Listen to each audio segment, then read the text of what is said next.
Quite eloquent. So what is the state of our economy, and how dependent are we on the health of other markets in the region? Well, joining me to discuss the facts, we hope, on the matter now are Christopher Joyce, he's a Fairfax journalist and columnist based in Sydney, and Jim Minifie, the Program Director of Productivity Growth at the Grattan Institute in Melbourne. Good morning and welcome. Morning. Good morning. Chris, first to you, let's talk about house prices and why you believe they are a cause of concern, whereas in the past you haven't.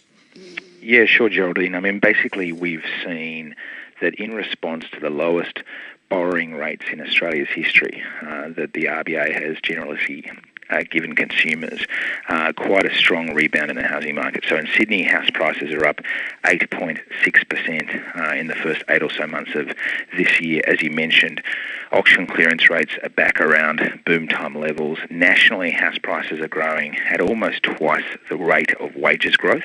And so we're starting to see a reasonably sharp deterioration in affordability and the fundamentals in the housing market that gave us confidence that we wouldn't see a collapse in prices in 2008 and 2011.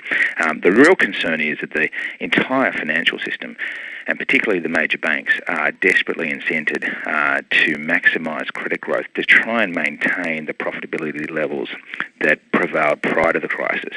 And so we could face a perfect storm whereby with these lower interest rates, we get super strong house price growth that's allowed to run too far, and with also record consumer leverage when the RBA belatedly responds to this, a significant correction. Well, in fact, what you've been writing is that if you really look closely, as you have, at Australian households' debt to income ratio, you know, there's all this talk about the savings, great savings, which is undoubtedly underway. You say it actually hasn't dropped all that much. Yeah, that's exactly right. I mean, one of the worrying things is, notwithstanding, you know, all the rhetoric around the conservatism of Australian families, the household debt to income ratio peaked at around about 150% just before the 2007 crisis. And today it's a few percentage points, so it's about 147% away from that. And we're now going to see that ratio increase again. So we had all-time record levels of household leverage. We're not far from those peaks. And I think there's an element of complacency in the community. We think policymakers have this ability to diversify away the business cycle. We haven't had a recession in Australia for over 22 years, and my fear is that the constant call on policymakers will have unanticipated consequences down the track. Jim Minifie, would you take that view? So there's no doubt that what Chris said is correct. The level of debt to household income has barely budged in the last 4 or 5 years. So where are all those savings going then? Well, what's been going on is that there's a range of different household types out there. You've got, other assets are being built up even as debt remains high. So you see an increase in, for example, deposits in banks at the same time. But of course you have also seen the wages going up and up, like people are, I've just got, the NatSem figures that basically household income, this is what came out just before the election, growing at a faster rate than cost of living increases. Households on average 65% higher incomes than in 1988, 15% higher than in 2008. So maybe it is the thing of people are taking on more debt, but they can meet their repayments. And I suppose that's exactly what the RBA's got to look at, haven't they, Jim? So the challenge really for the RBA is those debt levels remain high. Interest rates are low, and so the affordability of mortgages has improved. But of course, you can't rely going forward on those interest rates remaining low. And so if households were to rely on those low interest rates persisting, they could get into trouble down the track. I mean, do you think there is any analogy that can be made rightly with what happened in the US when house prices collapsed in 2008? And we had the sort of the crisis that followed. I mean, do you think it's analogous in any shape or form to that, or not? Look, the analogy is not that close. The fraction of loans that are low doc and subprime is relatively low in Australia, and banks retain the vast bulk of their loans on balance sheet as opposed to securitising them off. And those two differences appear to have been really material in the case of the US in driving financial instability. So I think we're quite a long way off that situation. See, Chris, you believe that it's quite likely that our Reserve Bank will have to follow the New Zealand Reserve Bank, and I think the Canadians have done the same thing, actually intervene and restrict the amount that banks can loan to people seeking loans. You seem to be one of the few saying this. Yeah, no, I think it's almost an inevitability. I, in fact, privately warned the RBA after the May interest rate cut that this is what would happen. And I think APRA's, that's the banking regulator, the first salvo that they fired this week across the bank's bows was a prelude to that. So they've said that they're very worried, and this is a key point that I don't think many people understand, they're very worried about an increase in risky lending that has been observed here in Australia. Specifically, we're writing about 1/3 or approving about 1/3 of all home loans to borrowers at loan-to-property value ratios over 80%, and about 15% of all loans have LVRs over 90%. That's basically families with deposits of less than 10%. So we're already starting to see, arguably, a slight relaxation in lending standards. And if we want to maintain low interest rates, the only other choice the regulators have is to try and throw sand in the wheels of credit creation through other means. So what they can do is force the banks to hold more capital against these riskier loans and in effect discourage them from undertaking those activities. I'll just say one point also, Geraldine, in relation to the US. I have a slightly different perspective to Jim. I do see some commonalities with the boom and the bust we saw in the United States around the time of the global financial crisis.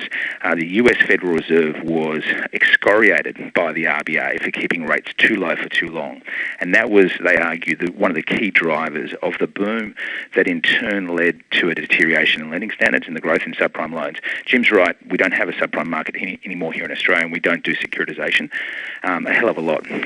But we are seeing unprecedented levels of rates in terms of their cheapness. We've never had rates this cheap before. We've got unprecedented levels of leverage. We've got very strong house price growth, and it's not inconceivable that this could sort of end in a rather ugly way. I suppose the real conundrum under this, as I understand it, reading Jim Menifee, even RBA announcements, is that they seem to feel that we need new houses built. We require the prospect of capital gains, really, to stimulate sufficient investment in the housing market. Otherwise, everything we don't get, we've got to supply homes for a 60% increase in our population, maybe over the next 35 years. Where are those homes going to come from? And maybe that is also, they're trying to juggle, obviously, a range of levers in terms of trying to look at what's necessary in this economy. So they are a bit caught, aren't they? Look, I think that's fair, and the bigger picture here is that with the prospect of a decline in mining investment going forward, policymakers are looking to ensure that their settings are going to be consistent with other sectors taking up the slack, and one of those sectors would be construction. Yeah, so there needs to, I suppose that's the argument, Christopher Joye, that you need a period, arguably, of low interest rates in order to kickstart areas that will produce jobs and will produce homes. Yeah, no, I totally agree, and I think the way you summarised the RBA's conundrum was absolutely spot on. I've been making the same point since 2003. We have these huge constraints on the supply side. We're going to have 15 million new additional residents living in this country within 35 years, and we have to build homes to house them. So the development industry does need those positive price signals. The question is, do we need these crisis-level borrowing rates when we don't have, arguably, a macro crisis? And will imbalances build up along the way? So you'd prefer more specific spurs, would you?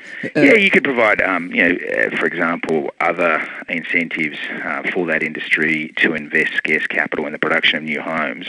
But I think the RBA for some time has been sort of excessively insensitive to the risks of these GFC-style imbalances building up. Having said that, I think they're pretty cagey right now. I mean, having spoken to them recently, I think they're starting to see these auction clearance interest rates and this price growth. And I don't think they're absolutely relaxed. Okay. Look, I want to do one more thing before we go. Jim Menifee, how much are we dependent on emerging economies around us for our health? That's another thing that was politicised. What's your judgment?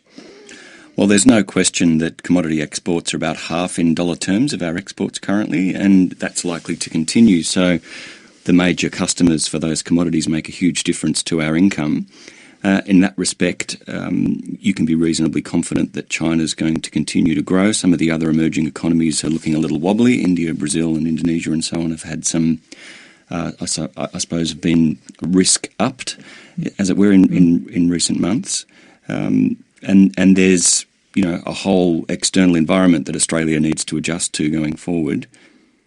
And do you agree with that, Chris? I mean, do you see this as, are you worried about the fact that the money does seem to be flowing back to the Europe and the US and away a bit from the Asian economies? A concern for us or not? No, I've actually got a pretty positive, central case on the economy. I think as we see US tapering introduced and as we see the extraordinary policy measures that have been used over recent years in the developed world particularly pull back, we'll get some normalisation in currency markets. So the reason we've had a 10 to 15% drop in the Aussie dollar, I think is largely an artefact of financial markets anticipating some more normality. Speaking to the RBA recently, one of the things they said to me was in respect of China, that the recent Chinese data puts paid to the notion that country can't continue to grow at 7 to 8% per annum. So, there are definitely risks, but no alarm bells right now. Thank you both very much indeed, gentlemen. Thank you. Jim Menifee from the Grattan Institute and Christopher Joye, a financial journalist with the Fairfax Media.